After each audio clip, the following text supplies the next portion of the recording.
Let me tell you about a woman I once met. She was 72 years old. She had spent 40 years raising 4 children, working long hours, sending money to relatives who asked, staying up late to listen to anyone who called. When her grandchildren needed watching, she was there. When her adult son's business failed, she gave him her retirement savings. When her daughter was struggling in her marriage, she spent every evening on the phone, sometimes until midnight, pouring out advice, comfort, and her own emotional energy like water from a jar that never seemed to run dry. And then one day, she sat in front of me, and she was empty. Not sad, not angry, just empty. She said, "Venerable, I have given my whole life. Why do I feel like I have nothing left?"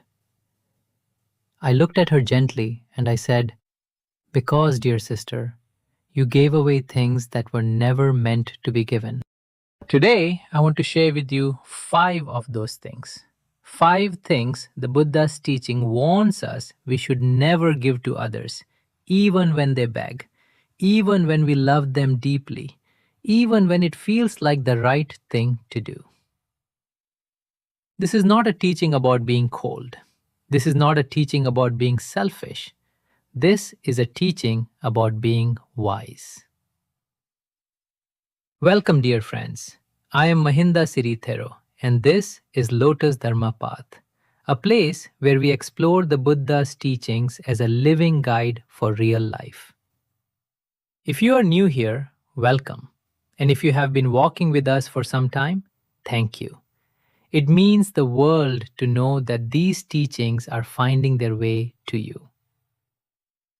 Now, in the Pali Canon, the Buddha spoke beautifully about dana, generosity. He said it is one of the 10 paramitas, the 10 perfections. He said a generous heart is a doorway to liberation. This is true. Giving is a profound spiritual practice. But the Buddha also said this, and this is something many people overlook. A fool gives what should not be given. Generosity without wisdom is not virtue. It is confusion wearing the mask of virtue. As we grow older, and for many of you watching, you have passed 60, some of you 70, some even beyond. You begin to feel this more acutely. You have been giving for decades, and perhaps you sense somewhere deep inside that some of what you have been giving away should have been kept. So today, let us look honestly at 5 things. 5 things you should never give away, even if someone begs you for them. The first thing you must never give away is your inner peace. Now, I want to be very careful here because there is a beautiful teaching in Buddhism called metta, loving kindness, and another called upekkha, equanimity, a kind of serene peace. These are not states of coldness or distance, they are states of stability. And stability, dear friends, is something you cannot give to another person. You can only offer it by being stable yourself. Think about this honestly. In your daily life, how many times does someone, a child, a grandchild, a friend, a sibling, come to you and knowingly or unknowingly reach into your chest and pull out your peace? A phone call that leaves you anxious for hours. A family gathering that sends your mind spinning with worry long after everyone has gone home. A conversation where you absorb someone else's anger, fear, or grief and then carry it alone in the silence of your own room. This is what I call giving your peace away. And many people who sit in meditation retreat have this very struggle. I have seen it many times. A dedicated practitioner will develop a beautiful, fragile calm during meditation, and then one interruption, one demand, one guilt-laden request, and the entire inner space collapses. Why? Because they have not learned the difference between offering presence and surrendering stability. You can be present for your loved ones, fully, warmly, lovingly present, without giving away the ground you stand on.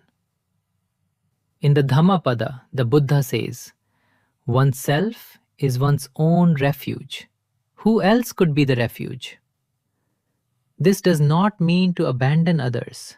It means if you lose yourself, you have nothing left to offer anyone. So the practice here is simple, but not easy.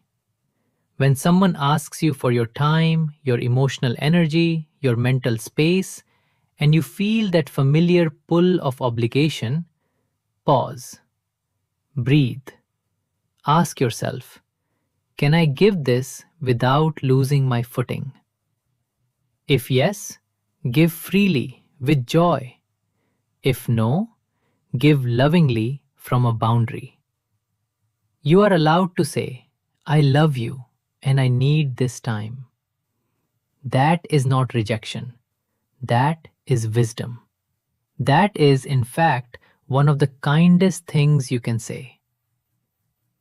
The second thing you must never give away is your honest truth, by which I mean you must never trade truth for comfort.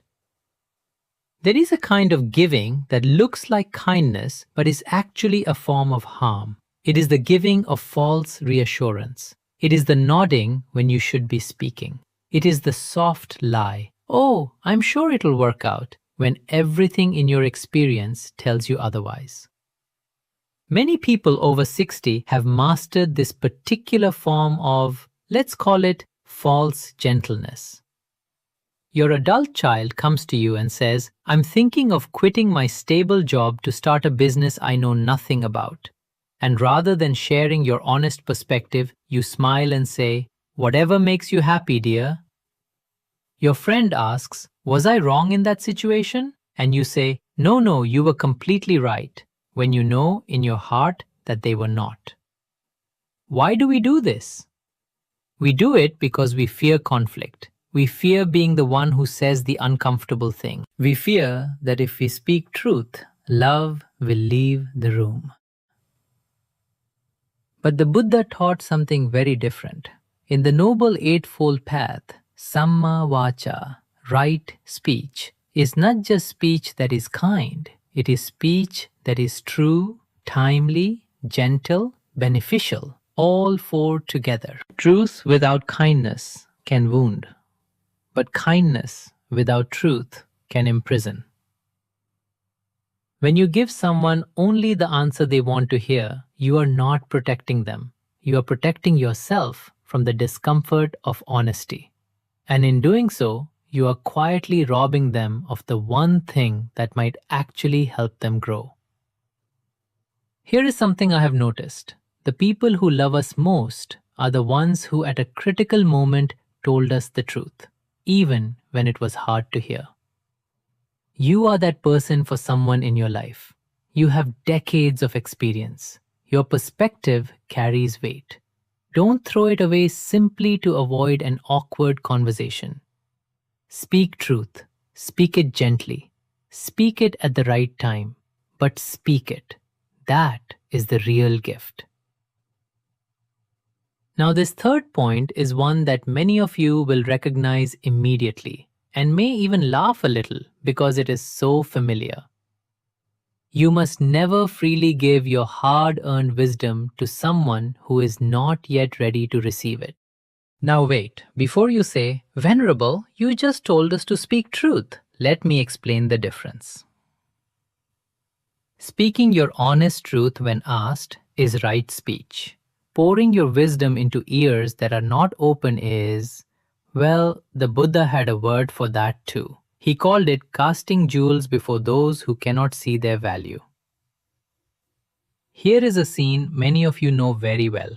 Your grandchild or your adult child comes to you with a problem. You listen, they ask what you think, and you share, carefully and lovingly, the wisdom that took you 50, 60, 70 years to earn. You speak from experience. You speak from having made exactly the same mistake yourself. Your words are gold.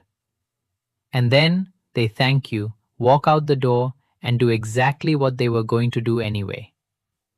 3 months later, the very thing you warned them about happens, and they come back to you, sometimes not even remembering that you warned them, asking what they should do now. Does this sound familiar? You are not alone, dear friends. This is a very human pattern. And it is not because your children or grandchildren don't love you. It is because wisdom cannot be transferred. It can only be discovered. The Buddha himself understood this. He did not walk up to people on the road and lecture them. He waited, he watched. He spoke when the moment was right, when the person had been humbled enough, opened enough to truly receive. This is not about withholding love. This is about the right timing of teaching. So the practice here is this. When someone asks for your wisdom sincerely, share it. Say what you have to say once, clearly, with love, and then let go. Your role is to plant a seed, not to force the flower open. If they are not ready today, they may be ready tomorrow or in 5 years. And when they are, your words, if spoken with care, will return to them. The fourth thing you must never give away is your willingness to carry someone else's burden for them. This is perhaps the most important point, and for many of you watching, it may also be the most challenging to hear. In the Buddha's teaching, one of the most fundamental principles is kamma, the understanding that each being is the owner of their own actions, the heir of their own actions. No one else can walk your path for you. No one else can learn your lessons for you. This means something very practical, very personal. When your adult son makes poor financial decisions and comes to you for rescue for the third time, and you open your wallet again, what are you doing? When your daughter is in a difficult relationship and you lie awake at 3 in the morning, anxious and strategizing, absorbing her distress as though it were your own, what are you doing? When your grandchild is struggling in school and you spend your entire week trying to solve a problem that is theirs to solve, what are you doing? I will tell you what you are doing. With all the love in your heart, you are stealing their growth. There is a well-known story about a butterfly emerging from its cocoon. A man, watching the butterfly struggle, felt compassion, and so he carefully cut open the cocoon to make it easier. The butterfly emerged quickly. Its wings were small, withered, unable to carry it. It never flew. The resistance of the cocoon, the struggle, is what forces the fluid into the wings. Without the struggle, the wings never strengthen. When you rescue someone from a consequence they need to experience, you are cutting the cocoon. Your love is real, but the result is the same. The distinction, and this is delicate, is between supporting and rescuing. Supporting means, I am here, I believe in you, I will not abandon you. Rescuing means, I will take this from you so you don't have to face it. One builds a person up. The other quietly tells them, I don't believe you can handle this. That is not the message a wise elder should send. So the next time someone begs you to carry what is theirs to carry, you can still be present. You can still offer your love, but you can say, gently, firmly, with deep compassion, I know you can do this, and I am here while you do. That is real generosity. And now we come to the fifth and final thing. This one I want you to sit with. Really sit with it. You must never give away your remaining years of life energy. I will be direct with you because I believe you deserve directness at this stage of your life, and because the Buddha himself taught us to meditate on impermanence, not to fill us with fear, but to awaken in us a deep appreciation for what we have. In the Theravada tradition, we speak often of the preciousness of human birth. To be born as a human being, with a mind capable of reflection, capable of wisdom, capable of awakening, is described as rarer than a blind turtle who rises once every 100 years to the surface of the ocean, finding its head through a single floating wooden yoke. That is how rare this life is. And yet, Many of you, good, generous, loving people, are spending these precious remaining years in ways that are not truly yours to spend. You feel guilty saying no. You feel selfish setting a limit. Someone says, "But you're the only one who can help me," and something in you surrenders before you've even had time to think. I have sat with so many older Americans, some of them at the end of life, who have said to me, almost in a whisper, "I wish I had kept something for myself." Not out of greed, not out of selfishness, but out of the deep knowing that there was something they came to this earth to be, to feel, to discover, and they were so busy giving it away that they never got there. Your energy at 60, at 70, at 80 is sacred, it is limited, and it is yours. This does not mean you stop caring for others. Of course not. Love remains, presence remains. But there is a difference between choosing to give your energy and having it extracted from you by guilt, by obligation, by the needs of people who could, if they had to, find their own way. The practice is this. Every morning, before the phone rings, before the requests begin, take 5 minutes, sit quietly, and ask yourself, what am I pouring my energy into today? Is this mine to give? Will this leave me more whole or less? Not every question will have an easy answer, but the asking itself is a form of wisdom. The asking is you honoring the life that still pulses in you. The candle has been burning for a long time, dear friends. Protect what flame remains, not so it shines only for you, but so it does not go out before its time. So let us bring these 5 together. You should never give away your inner peace, because it is the ground everything else stands on. You should never give away your honest truth, because truth, offered with love, is one of the greatest gifts you can give another human being. You should never give away your hard-earned wisdom carelessly, because wisdom offered too soon to unprepared ears is not received. Wait for the right moment, then speak. You should never carry responsibility that belongs to someone else, because in doing so, you rob them of their own becoming. And you should never give away your final years of life energy, because this life, even now, even at this hour, is precious beyond measure. There is an old image in the Dharma, perhaps you have heard it, of the great tree that gives shade to all who rest beneath it. The travelers come and go, children play under its branches, birds nest in its arms. The tree gives generously. But the tree can only give shade because its roots go deep, because its trunk stands strong, because it has not given away its own foundation.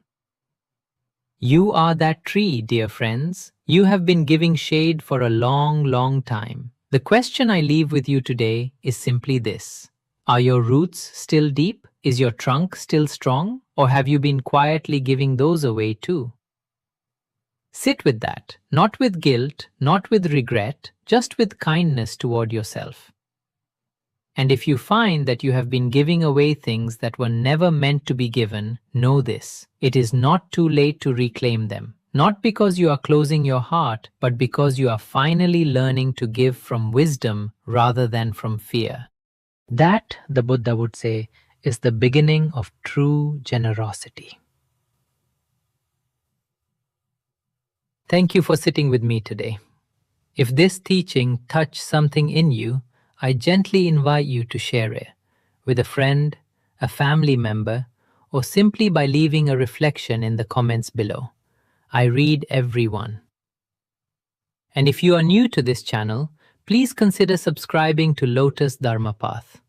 Each week, we explore these ancient teachings together, not as distant philosophy, but as living wisdom for the life you are actually living right now. Until next time, may you be well, may you be peaceful, may you be free. Sadhu, sadhu, Sadhu.